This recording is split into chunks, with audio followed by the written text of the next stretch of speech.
Hola muchachos, espero que se encuentren muy bien. Hoy vamos a hablar de lo que son las historias médicas ocupacionales. Esto entonces está regulado o definido dentro de la resolución 2346 del 2007, donde entonces, como les decía, se regula la práctica de los exámenes médicos ocupacionales y el manejo y contenido de las historias clínicas ocupacionales.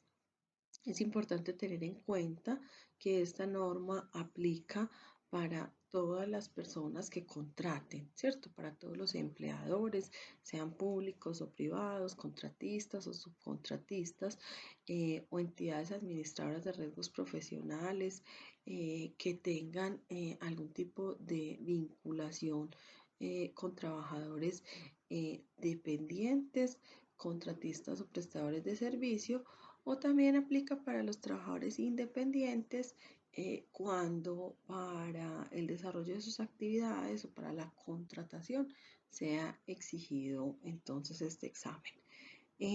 A tener en cuenta que dentro de esta norma hay unas definiciones que debemos entonces revisar, donde encontraremos palabras claves o importantes que serán básicas para el desarrollo de la lectura de todo el documento. Tipos de evaluaciones médicas que establece la norma, básicamente son tres, aunque de forma indirecta menciona un cuarto. Entonces nos dice que se deben hacer las evaluaciones preocupacionales o de preingreso, que es la que hacemos antes de vincular al trabajador para conocer su condición física, mental y social previo al inicio de las labores y determinar entonces si su condición de salud le permite desarrollar la labor para la cual lo vamos a contratar.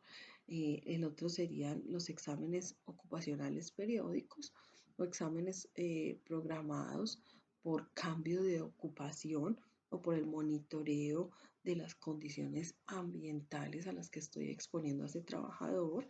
Esta evaluación la hacemos de acuerdo a las condiciones del lugar de trabajo.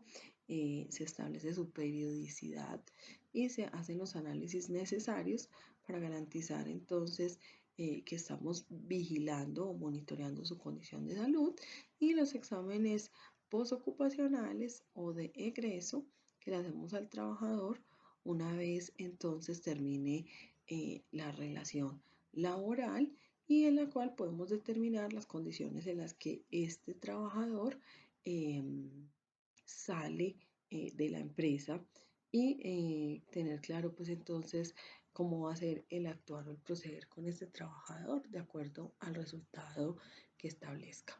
Les hablo de un cuarto indirecto porque también debemos hacer los exámenes post incapacidad. Estos exámenes se practican cuando el trabajador ha tenido un periodo de receso muy largo por alguna situación de salud.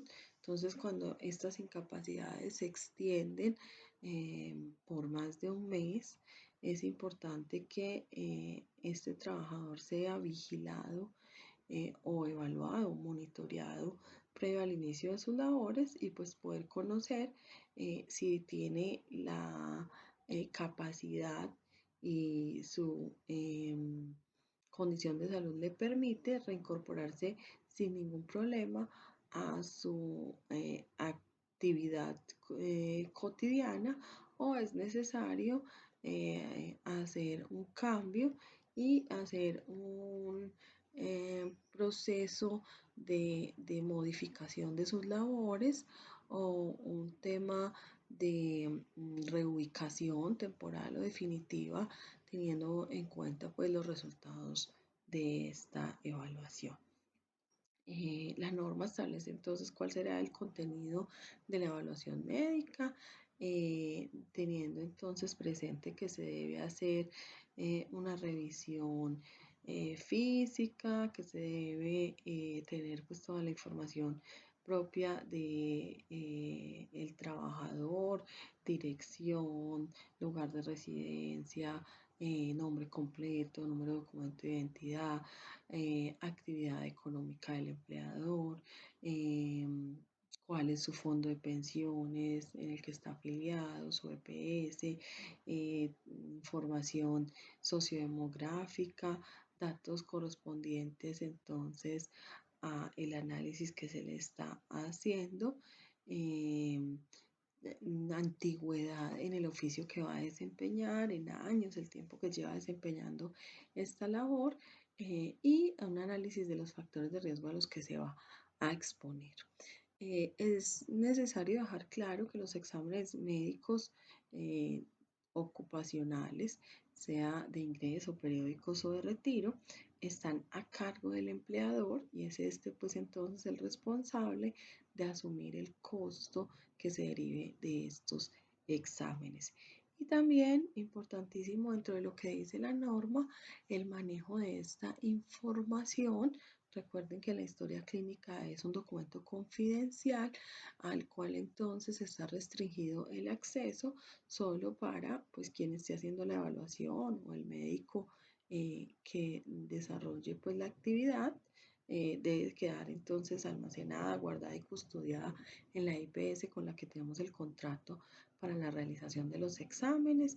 Es de manejo pues de la persona, de la historia clínica, es del trabajador y él tiene derecho a acceder a ella o podrá entonces entregarse al médico tratante para la valoración de posibles enfermedades laborales. O cuando una autoridad competente determine que se debe entregar a X persona, pero bajo una orden entonces eh, establecida por un juez, ¿cierto? A nivel judicial. La empresa solo recibirá el documento en el que se establece eh, la aptitud laboral, donde me dicen si el trabajo es apto o no es apto para desempeñar dicha actividad, y el resto de la información debe entonces quedar, como les decía, en custodia de la IPS. Eh, la IPS tiene la obligación de entregar a la empresa un diagnóstico de salud de su población trabajadora. Esto es una especie de informe donde no me entrega de manera detallada información de cada uno de mis trabajadores, sino que me habla en términos generales de las condiciones de salud de mi grupo de trabajo para entonces con este poder tomar decisiones frente a los programas de vigilancia epidemiológica o frente al proceder en cuanto a términos de promoción y prevención. Esto entonces un barrido rápido por la resolución 2346. Vamos entonces a través de nuestra videollamada a ahondar más en el tema y a resolver las dudas e inquietudes que ustedes tengan. Nos vemos entonces.